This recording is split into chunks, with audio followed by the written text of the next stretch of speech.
आरोग्य सप्तमी रथ सप्तमी क्यों मनाते हैं? जानते हैं पूरी कथा।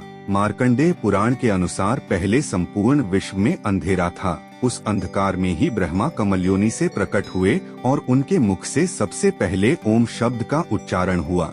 यह ओम सूर्य के तेज का ही सूक्ष्म रूप था। इसके पश्चात ब्रह्मा के मुख से चारों वेद प्रकट हुए। यह चारों वेद ओम के तेज में समा गए।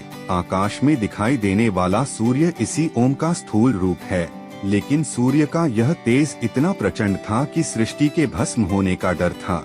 इसलिए ब्रह्मा की प्रार्थना पर सूर्य देव ने अपने तेज को कम कर लिया। सूर्य के प्रकट होने पर संपूर्ण विश्व का अंधकार ही नहीं मिटा, बल्कि सृष्टि में जीवन का संचार भी हुआ। ज्योतिष में सूर्य को आत्मा का कारक और नवग्रहों का राजा माना गया है। व्यवस्था के संचालन में इसे राजा यानी राष्ट्र प्रमुख और उच्च अधिकारी तथा संबंधों के निर्वहन में इसे पिता माना गया है। सूर्य के आदित्य नाम होने के पीछे एक कथा है।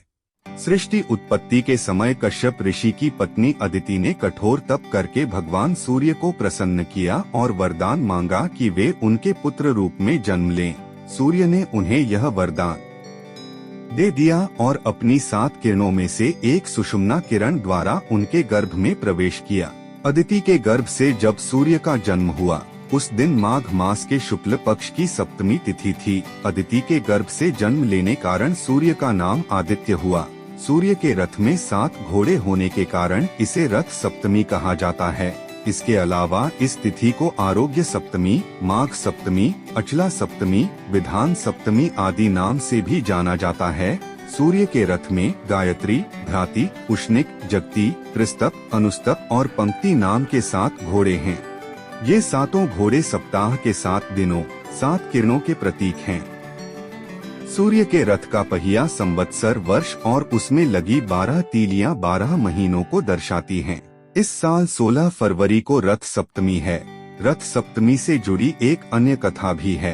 जब सूर्य देव को खड़े खड़े काफी लंबा समय बीत गया तो उनके पांव दुखने लगे। तब उन्होंने भगवान विष्णु के सामने अपनी समस्या रखी। विष्णु ने सूर्य देव की समस्या को दूर करने के लिए उन्हें हीरे जड़ित एक स्वर्ण रथ दिया। इस रथ के सारथी अरुण देव थे। जिस दिन यह रथ सूर्य देव को मिला, उस दिन माघ माह के शुक्ल पक्ष की सप्तमी थी। इस दिन इस रथ पर सूर्य के विराजमान होने के कारण इसे रथ सप्तमी कहा गया। इस दिन गंगा स्नान करके सूर्य की पूजा करने और सूर्य से संबंधित वस्तुओं का दान करने से सूर्य संबंधी दोष दूर होते हैं। यही नहीं, इस दिन सूर्य के साथ साथ उनके रथ में जुटे 7 घोड़ों की भी पूजा की जाती है। इससे जुड़ी एक अन्य कथा के अनुसार भगवान कृष्ण के पुत्र साम्ब को अपने बल और शारीरिक सुंदरता का बहुत अभिमान हो गया था। एक बार दुर्वासा ऋषि कृष्ण से भेंट करने आए। कठिन तप करने के कारण ऋषि दुर्वासा का शरीर बहुत ही दुर्बल हो गया था। उनके दुबले पतले और असुंदर शरीर को देखकर साम्ब को हंसी आ गई। इसे ऋषि ने अपना अपमान समझा। ऋषि दुर्वासा को साम्ब की इस धृष्टता पर बहुत क्रोध आया और उन्होंने साम्ब को कुष्ठ होने का श्राप दे दिया। ऋषि के श्राप से साम्ब को कुष्ठ हो गया। अनेक तरह के उपचार करने पर भी यह ठीक नहीं हुआ। तब कृष्ण ने साम्ब को सूर्योपासना करने की सलाह दी।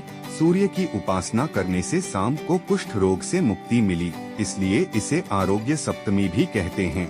जानकारी पसंद आई हो तो हमारे YouTube चैनल सीताराम को लाइक, शेयर और सब्सक्राइब जरूर करें। धन्यवाद।